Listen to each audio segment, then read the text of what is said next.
안녕하십니까. 작심삼일입니다. 홍준표의 행보가 빨라지고 있는 가운데 오늘은 카이스트 석좌 교수 이병태 교수를 담았습니다. 이병태가 선택한 홍준표, 그의 경제 지식을 한번 따라보겠습니다. 여러분들의 시간을 절약하기 위해서 음성의 비어있는 부분을 완전히 제거했습니다. 속도는 2배로 빠르게, 시간은 반으로 줄어들었습니다. 작심삼일은 항상 여러분들의 소중한 시간을 절약해 드리겠습니다. 자, 가자 홍준표로.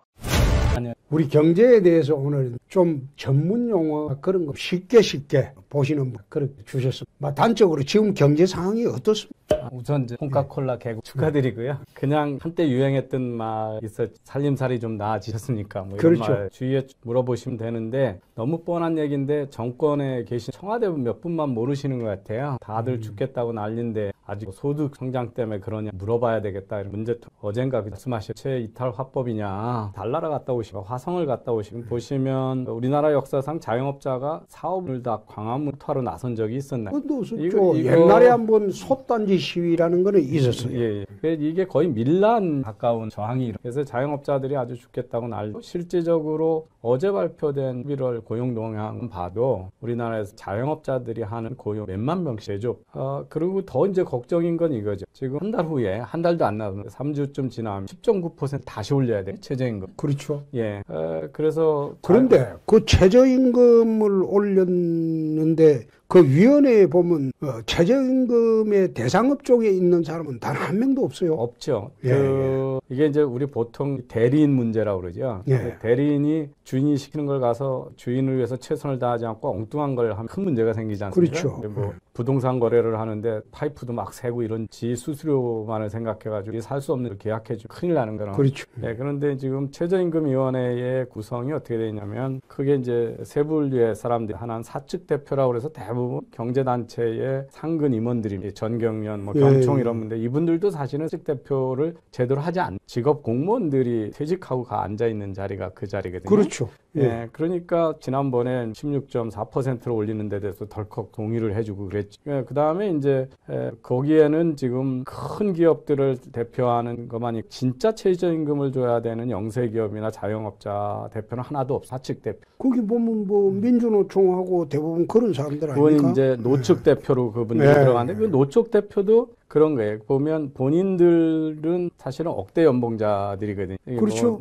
대기업의 강성노조, 특히 민노총들은 다 그렇지 않습니까? 현대자동차 요새 얘기 들어보고 지난번에 우리나라에서 사업 못하겠다고 망해서 가는 GM 군산자동 공장의 근로자들 평균 1,000만 원이 넘거든요. 그렇죠. 그러니까 그분들도 사실은 최저임금 대상자의 이익을 대변하지 않는 거죠. 예, 거기다가 이제 이번 정부가 특히 위험한 짓을 한 게 뭐냐면 국가 전체에 미치는 영향을 보고 균형을 잡으라고 하는 공익위원들이 가운데 되게 이제 국책연구소의 연구원이거나 교수들이 들어가는 건데 거기를 요번에 아주 노조 1세계 친좌파학자들은 다 채워버렸어요. 그래서 지난해 16.4%를 올려가지고 이 난리가 난 와중에도 이상한 괴상한 논리를 개발해가지고 10.9%라는 걸 또 올리는 아주 용맹한 의사결정을 한 이 공익위원. 그래서 이걸 지금 대통령이 이렇게 경제가 난리가 났으니까 물어볼 것도 없는 문제인데 자꾸 물어봐야 된다고 책임 회피를 하고 또 밑에 잘못 적어준 거 가지고 뭐 90%는 긍정적이다 이런 헛소리를 막 해가지고 사람들 염장을 계시는데요. 이게 지금 해야 될 거는 정치권들이 모여서 내년 10.9% 정말 시행을 할 거냐, 특별법이라도 통과돼서 유예를 할 거냐 하는 거고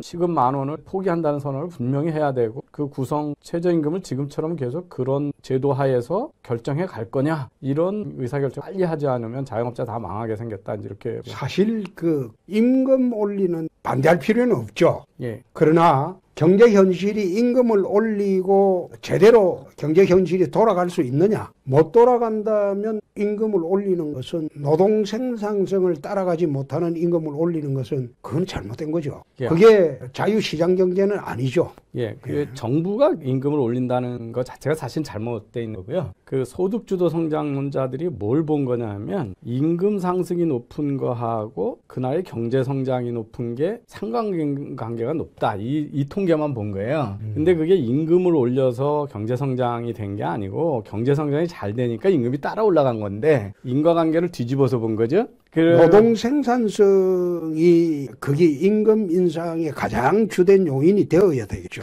그래서 예, 돈을 많이 받으면 예. 일을 많이 해야 되고. 예, 그래서 지금 통계치를 어떻게 보면 정반대 결과가 나오냐면 바로 대표님이 보신 그 통계입니다. 뭐냐면 노동 생산성 대비 임금 인상이 얼마나 높은가 하고 경제 성장을 보면 역관계가 있어요. 당연히 그렇겠죠. 예. 그러니까 그 노동 생산성은 안 올라가는데 인건만 막 올려주면 그 회사들이 원가만 올라가고 그러니까 이익이 줄어들고 되니까 투자를 못 하게 되고 이러면서 그렇죠. 경제가 망하는 거 아닙니까? 그런데 그 변수를 한 개만 더 집어넣어도 반대의 현상이 나타난 걸 보지 않고 계속 우기는 게 지금 소득주도 성장이고 그게 이제 우리 경제를 이렇게 무리한 정부 주도의 임금 인상이 당연한 것처럼 하는 아주 위험한 사고가 정부를 지배하고 있어서 위험한 제가 어떻게 보면 그 최근에 카드 그 수수료 인하해 준 거 그걸 가지고 또 크게 생색을 내. 카드 수수료 인하 가지고 자영업자가 1년에 얻는 이득이 230만 원 정도를 전 봤어요. 230만 원. 그것도 아닙니다. 230만 원 얻어 가지고 그 사람들이 살 수 있는 구조가 되면 내 그것도 옳은 처방이다 이래 사실상 그런 구조가 아니거든요. 예, 사실은요. 이미 법이 통과돼 있어서 그 영세 자영업자들은 카드 수수료를 나중에 다 세금에서 환급을 받습니다. 그래서 그 5억 미만의 영세업자들은 이번 카드 수수료 인하에서 아무런 혜택이 없어요.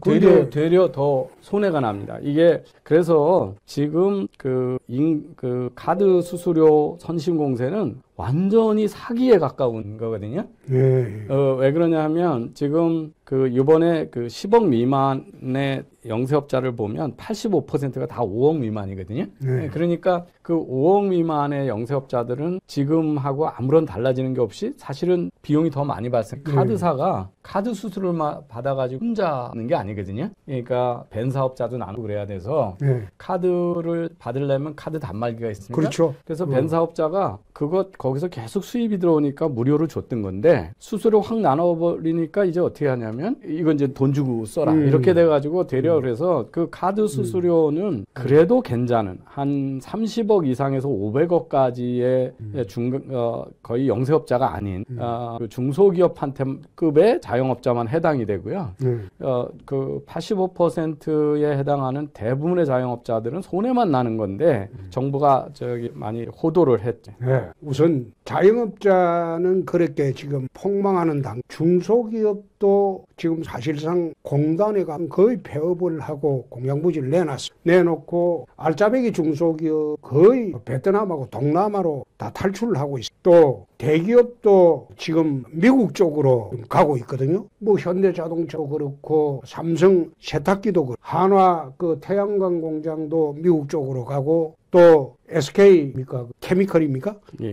SK에는 전지죠, 전지공장. 그 다음에 그 롯데는 케미컬 공장을 지금 짓고 있고, 오하이오주. 대기업도 지금 해외 탈출을 하고. 그런데 국내에는 이렇게 가는 산업 공동화 현상이 생길 소지가 있습니다. 그거는 내 대선 전부터 좌파 정부가 들어오면 강성 노조 때문에 국내 기업이 해외 탈출, 또 최근에 와서는 해외 탈출의 가장 큰 요인 중에 한 52시간 근로각 최저임금 올려가 임금에 견디고, 또 대기업 같은 경우에는 미국으로 트럼프의 관세 장벽됐거든요. 한미 FTA 이번에 하면서 자동차도 아주 어려워졌죠. 또 반도체도 지금 하향 곡선을 그리면서 지금 어려워지고, 특히 반도체까지 어려워지면 이 나라가 내년에 플러스 성장을 할 동력이 자체가 없어집니다. 그래서 중소기업, 대기업 현실은 지금 어떠한지 우리 교수님 한번. 예, 대표님 말씀하신처럼 경제가 무너지고 있거든요. 그래서 이제 지금 문재인 정부 만드는데 기여했다고 학자들 전임 정부 때 그쪽에 속하셨던 전 강요들도 학자들하기 보기 어렵죠. 그 운동권 사람들이죠. 그건 학자가 아니지. 아니 그분들마저도 뭐 오늘도 뭐 이상수 전 장관이 이럴 줄 몰랐다. 경제자문위원회 부위원장 김광두 서강대교 그분 사퇴했죠. 사퇴한다고 이제 발표를 하셨고 경제 위기 없다라고 청와대 하는 말에 세상 모른다고 야단을. 그 말씀하신 대로 지금 최저임금 인상하고 52시간제 다 인건비를 올리는 압력, 그렇죠. 이자, 또 이걸 위반하면 다 형사처벌을 하게 법을 만들어놨어요. 전 세계에서 그런 나라가 없거든요. 이게 이제 그런 거 위반하도 대개는 과태료고요. 미국이 유일하게 이제 뭐 최저임금 반복해서 계속 악의적으로 위반하면 그때 기소할 수 있다 이렇게 돼 있고, 근데 우리 다 형사처벌을 해놨어요. 그러다 보니까 기업들 입장에서는 감옥을 안 가기 위해서라도 해외로 가야 되는 건데, 대개 이제 해외로 갈 능력이 없는 자영업자들은 고용을 줄이고 가족 노동을 늘려가지고 막 건강을 못 돌볼 정도로 지금 하고 있고, 폐업을 하고 있는, 능력이 되는 고다음 정도의 능력이 되는 데는 이제 자동화 투자를 더 많이 해서 보시면은 저기 식당들이 영업 시간을 많이 줄였고, 예, 그렇죠. 그리고 지금 그 24시간 마트가 없어요. 없습니다. 그래서 저기 특히 이제 52시간 제도를 하니까 대기업 앞에 있던 음식점 장사가 안 되는 거예요. 그렇죠. 예, 다 집에. 그래서 더더욱 두 개가 겹쳐 있고, 그래서 거기다가 이 사람들이 그거 할 때 뭐라고 했 저녁이 있는 삶이라고 했어요. 그러니까 요즘 그 인터넷에 어떻게 나오냐면 저녁을 굶는 삶이라고 나옵니다. 제가 저기 얼마 전에 예. 그 바른미래당인가요? 거기서 그 52시간제 토론회 하는데 봤었어요. 거기 손학규 대표가 나오셨더라고요. 그 저녁이 있는 삶이라고 한 사람 아닙니까? 저녁이 있는 삶이라고 본인이 축사에서 자랑을 하길래 대놓고 경제 현실 생각 안 하고 이렇게 선심공세 써가지고 소득이 줄어서 저녁이 있는 삶이 아니고 저녁 먹을 시간도 돈도 없는 삶을 만든다. 투잡, 쓰리잡디 이게 저녁을 굶는 삶이 예, 됐죠. 그래서 그런 것들이 이제 정치인들이 경제 현실을 생각 안 하고 선심공세 썼을 때 나타나는 현상인데, 그랬더니 얘기 들으시다가 얼굴빛이 끼셔가지고 얼른 나가시더라고요. 제가 그분 그 옥스퍼드 박사예요. 예, 그런데 옥스퍼드. 이제 그 다음에 이제 그 자동화 설비가 급격히 지금 늘어나고 있어서 식당에 가면 요새 직원들 없고 전부 자동 주문하는 키오스크 그렇죠. 놓고 있거든요. 그게 이제 두 번째고, 그리고 사실은 87년부터 우리나라에 아주 특이한 현상이 전 세계에서 산업용 로봇을 가장 많이 알아요, 우리나라가요. 그렇죠. 예, 그래서 전 세계 평균의 한 9배 정도 많아요. 그게 뭐냐면 이미 80년대부터 우리 경제 능력에 비해서 인건비가 너무 많이 올라갔기 때문에 기업들이 살자고 자동화를 많이 했다라는 뜻이거든요. 사실 지금 기업의 인건비를 보면 도요타보다 그 현대자동차가 인건비가 더 높아요. 당연히 그렇습니다. 예. 지금 아마 내가 그 지난번에 통계를 한번 보니까 현대 기아자동차 평균 임금이 세계 자동차에서 제일 높습니다. 그런데 도요타 자동차의 노동 생산성의 60%밖에 안 돼. 그러면서 매년 스트라이크예요. 그래서 내가 강성노조가 대한민국을 망칠 거. 그건 내가 6년 전에 내가 이야기했던 환노위 위원장하고 내가 진주 어려운 그거 강성노조를 폐업할 때 대한민국 경제를 망칠 것이다. 그래서 6년 전에 이야기를 내가 하고 쭉 경계심을 가져야 된다고 했는데, 그거 내가 올해 10월부터 한국 사회에 그 문제가 대두되는 거 보고 참 한국 사회에 깨달아도 너무 늦게 깨달아. 나는 그거 6년 전부터 문제가 늘 이야기를 했는데 그 문제는 이제 와서 이제 문제가 되더라고요. 제가 지난해 그 국감에 가서 최저임금이 그대로 시행하면 사업소가 큰일 난다. 그래서 여당 정의당 개헌 그때같이 신공격하고 그러셨어요. 에이, 그래가지고 제가 요즘 박사님 밖에 나가보면 어떤 얘기가 있나. 더불어민주당에는 민주가 없고 더불어 김정은만 있다. 그 다음에 바른미래당은 바른도 없고 미래도 없다. 정의당은 아예 정의는 없고 불법 자금만 있다. 그런 말이 요즘 유행입니다. 예, 그러니까 국회 같은데 그거 나가서 그거 하지 마세요. 그래서 제가 임금 올라져가지고 경제가 성장하면 왜 떼째하게 시간당 8,000원만 주냐, 한 10억 주지. 그렇죠. 제가 그랬어요. 그랬더니 그 정의당에 우리 잘 아시면 근로자들은 억대 연봉 받으면 안 됩니까? 하면서 막 야단을 치시더라고요. 육체 노동자는 도지사보다 더 받으면 안 됩니까? 그래서 이제 그런 것들이 다 개헌 때도 예. 지난 대선 때도 그 배배 꼬여가지고 사람이 어떻게 그래 나 꼬여도 그래 배배 꼬일 수 있는지. 그래서 내가 지난 대선 때도 그 후보 보고는 그렇게 배배 꼬여서 어떻게 정치를 하냐. 그래 적대 감정을 갖고 배배 꼬여서 덤비니 어떻게 대통령 되겠습니까? 그리고 내가 그 소리도 했어요. 예, 그래서 그래서 그 자동화로 대처를 하다 안 되면 이제 해외로 가는 수가 그렇죠. 있는데, 해외로 가는 게 뭐 좋아서 가는 것도 있죠. 시장 가까이도 가야 되고 글로벌로 성공해서 삼성전자처럼 베트남에도 만들고 중국에도 만들고 동구 유럽에도 많은데, 요즘은 강제로 떠밀려서 가는데 이제 문제가 있거든요. 그래서 지금 한 2주 전에 만났던 중소기업 사장이 이런 말씀을 하시니까 이 52시간제 때문에 300인 이상 되는 기업 때문에 원래 3교대를 돌려서 근로자들이 원하는 근로자들이 연장 근로를 하다 보니까 수입이 더 많이 생기고 이래서 살았는데 이 52시간제 하라고 그러니까 2교대밖에 못 하는 거예요. 그랬더니 이제 그 연장 근로나 휴일 근로해서 수입이 한 20-30% 이상 종업원이 많이 생기는 거예요. 그렇죠. 근데 이 종업원들이 어떻게 하냐면 그걸로 못 먹고 산다고 3교대 할 수 있는 영세 기업으로 이직을 하는 겁니다. 그래서 사람도 못 뽑겠다는 거예요. 그렇다고 이렇게 글로벌 대기업들한테 하청으로 부품 공급하는 회사가 뭐 영업이익이 높아서 한꺼번에 1년 사이에 지금 인건비가 30% 올린 거거든요. 16.4%에서 10.9% 하니까 30%를 올려줄 수 있는 여력 있는 중소기업이 거의 없죠. 그렇죠. 그러니까 할 수 없이 공장을 베트남 공장 쪽으로 대부분 옮긴다. 이렇게 되는 거예요. 그래서 지금 일자리가 제조업이 지금 일자리 통계를 가지고 이번 달 걸 가지고도 16만 명 늘어났다. 10만 명 이하 생기다 16만 명 이상 늘어났다. 좋아했는데 가만히 들여다보면 거의 사기성 일자리입니다. 이게 뭐냐면 이상하게 지금 겨울이 오고 있는데 농업 쪽에 8만 6천 명이 늘었어요. 그 다음에 65세 이상에서 거의 20만 개 일자리가 늘어났습니다. 그러고 보면 그 다음에 이제 정부가 세금으로 하는 공공하고 행정 쪽에 그렇죠. 거기하고 또 사회복지 그걸 빼고 나면 민간 부분의 일자리는 계속 지금 이 정부 들어서 2018년 들어서 매달 전년 대비 30만 개 이상 그게 이제 그리스로 온 거죠. 예, 그리스로 가고 있고 그 고용 통계를 보면 더 끔찍한 게 어떤 거냐면 고용이 잘 되고 소득을 일으켜서 가족을 살려야 되는 30대, 40대, 50대까지가 다 고용률이 줄고 65세 이상만 늘어나는 거예요. 그 통계청 발표입니까? 예, 통계청 발표에도 그런데 그렇습니다. 통계청장이 바뀌었는데도 그걸 발표로 그래 합니까? 그거 어떡합니까, 현실은.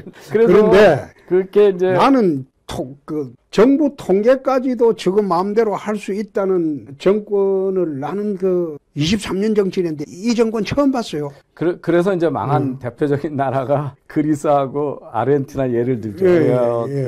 그 아르헨티나가 소득 분포 통계 잡다가 정부가 나서가지고 통계 더 이상 잡지 마라. 그래놓고 이제 경제 위기로 갔고 그리스도 비슷한 짓 했고 베네수엘라도 비슷한 짓 했는데 하도 공격을 받으니까 정책을 바꿀 생각을 안 하고 국민을 호도할 생각을 했는지 이제 이게 젊은 친구들한테 전 교육적으로도 보는데 젊은 친구들한테 무슨 시사를 하나 생각해 볼 수 있어요. 지금 통계청장 가신 분이 문재인 대통령한테 뭘 만들어준 거냐 하면 소득주도 성장이 95%가 긍정적이다. 이 통계를 만들어주신 분이거든요. 그거 어떻게 그렇게 만들었냐면요. 그 정신 나간 사람. 예. 그 통계가 어떻게 만들어진 거냐 하면 지금 월급 받는 사람을 보니 지난해보다 급여가 올라간 사람이 95%다. 그런 거예요. 근데 월급 받다가 못 받게 된 사람은 치지도 않았고 그렇죠. 또 소득주도 성장 없어도 우리나라는 매년 물가 올라가기 때문에 임금을 올려주기 때문에 거의 대부분이 임금이 올라갑니다. 그 정책이 없어도. 그러니까 그거는 소득주도 성장하고 상관없는 통계인데 그 통계를 만들어가지고 대통령한테 주니까 소득주도 성장률이 옳다는 통계를 만들어줘가지고 너무 고마워가지고 갑자기 통계청장을 만들어줘요. 그래서 이건 정말 통계를 가지고 대국 사기를 하는 곡학 아세를 했던 사람을 출세를 시킨 거거든요. 예, 그래서 이게 교육적으로도 상당히 옳지 않은 거 그러고. 그다음에 그래서 구체적으로 지금 특히 대기업은 아까 말씀하신 지금 어려워지는 요소가 많은데요. 중국이 지금 경착륙 조짐이 큽니다. 네. 중국이 금년 초에 6.8% 성장하던 게 지금 6.4%로 한 해 사이에 0.5% 성장률이 낮아졌는데 지난 한 30몇 년 등소평이 개방한 이후로 처음으로 내년에는 6% 이하 성장으로 떨어질 거로 돼 있고 그러면서 지금 우리나라의 관광객도 잘 안 오게 돼. 대만의 호텔들이 다 매물로 나와 버렸어요. 네. 이제 중국 사람들도 경제가 불안하니까 해외 여행을 안 다니는 거예요. 그러니까 내년에 우리나라도 또 유통이나 이제 관광객이 와야 관광 수입도 생기고 면세점에 가서 화장품도 사고 김도 사가는데 이제 어려워질 거라는 게 분명하죠. 그래서 그것도 그렇고 또 트럼프 대통령에 의해서 우리나라 기업들이 할 수 없이 미국에다 공장을 옮겨야 되는 그 요소도 켜진 데다가 제일 큰 요인은 이건 기업들이 너무 불안해서 못 살겠는 거예요. 이게 뭐냐면 공정위원장이 불공정 경쟁 행위를 처벌하면 되는데 삼성의 지배구조가 지속가능하지 않다. 지배구조 바꿔라. 이러고 압력을 넣고 있죠. 요번에 그러고 있고 버젓이 지난 정권까지도 다 정부하고 합의해서 합법적이었던 것들을 이번 정권 들으니까 다 갑자기 불법이라고 그러잖아요. 삼성 바이오로직스 회계도 그랬고 파리바게뜨 파견직에 대한 고용 문제도 그래가지고 멀쩡했던 기업이 뭐 민노총한테 허락받고 새로 회사를 만들어야 되는 이런 나라를 만들니까 불안하죠. 그다음에 지금 대기업 총수 중에 사법 처리 중이지 않은 총수가 몇 없잖아요. 지금요. 그러니까 불안해서 삼을 수가 있어요. 그게 저는 보건데.